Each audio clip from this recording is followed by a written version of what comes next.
ఇప్పుడే జీ5 app download చేయండి. చూడండి మీ ఫేవరెట్ టీవీ షోస్ ఎప్పుడైనా ఎక్కడైనా. నీకు నాకు ఏ జన్మలోనూ శత్రుత్వం ఉందనుకుంటా బాసు. అందుకే బ్యాడ్ సిచ్యువేషన్ లోనే ఎదురుపడుతున్నాం. ఏయ్, బైక్ ఎందుకు అడ్డు పెట్టావు? నీకోసమే. ఈ కార్ ఫైనాన్స్ లో తీసుకుని 3 నెలలుగా ఈఎంఐ కట్టలేదంట కదా. అబ్బా, అది అడగడానికి నువ్వెవరో? నేను నీకు ఫైనాన్స్ ఇచ్చిన ఆఫీస్ లో రికవరీ ఏజెంట్ని.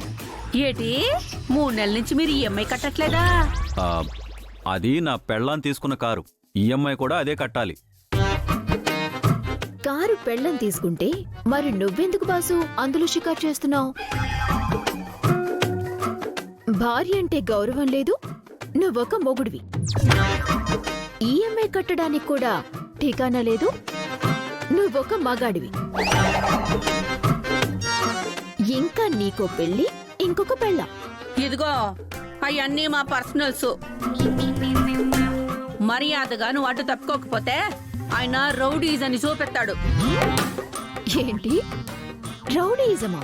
అవును, ఆ రోజు ఆఫీస్ అని ఒక కారణం, పైగా ఆడపిల్లవని ఇంకో కారణంతో చేయి చేసుకోవడం ఎందుకులే అని వదిలేశాను. మర్యాదగా తప్పుకో. నువ్వొక పెద్ద రౌడీవని చెప్పినా కూడా నేనెందుకు అడ్డుపడతాను? ఒక 3 నెలల ఈఎంఐ కట్టేసి కార్ తీసుకుని వెళ్ళిపో. లేదనుకో నువ్వు ఆటోలో వెళ్ళిపో, కార్ నేను తీసుకుపోతాను. కారు నా పెళ్ళాం తీసుకుంది, ఈఎంఐ అదే కట్టాలని చెప్తుంటే అర్థం కావట్లేదా నీకు? చూపించాలా నా రౌడీజం?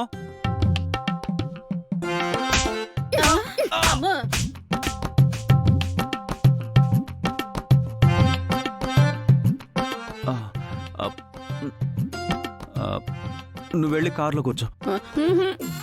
నేను మీ రౌడీజం చూస్తా. అమ్మో.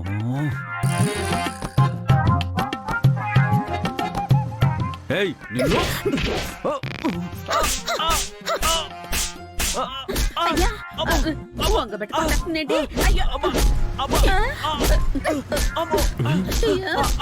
మా బాస్ హస్బెండ్ ఇదేంటి అలా వాయించేస్తుంది?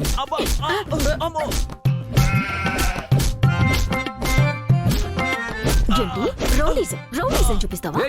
చూపించు. ఆగు.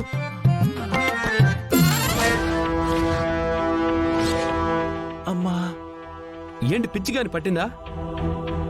ఆయన ఎవరు అనుకుంటున్నావు? మా బాస్ వాళ్ళ హస్బెండ్. మీ బాస్ కి హస్బెండ్ అయితే నీకు గొప్ప, నాకేంటి? చూడు బాబు, కారుకి ఈఎంఐ కట్టలేదని మగాణ్ణనే గౌరవం కూడా లేకుండా నడి రోడ్డు మీద ఎలా వాయించేస్తుందో. అమ్మా, అబ్బా. హే, కార్కి ఈఎంఐ కట్టకపోతే నీకేంటి సంబంధం? రికవరీ ఏజెంట్ అంటండి. రికవరీ ఏజెంటా? మీరేం ఫీల్ అవ్వకండి సార్. మీ దగ్గర తోక జాడించచ్చు గాని భర్తని నా దగ్గర తోక జాడిస్తే కత్తరిస్తా. జీ5 యాప్ డౌన్లోడ్ చేసి అన్ని ఎపిసోడ్స్ పూర్తి ఉచితంగా చూడండి.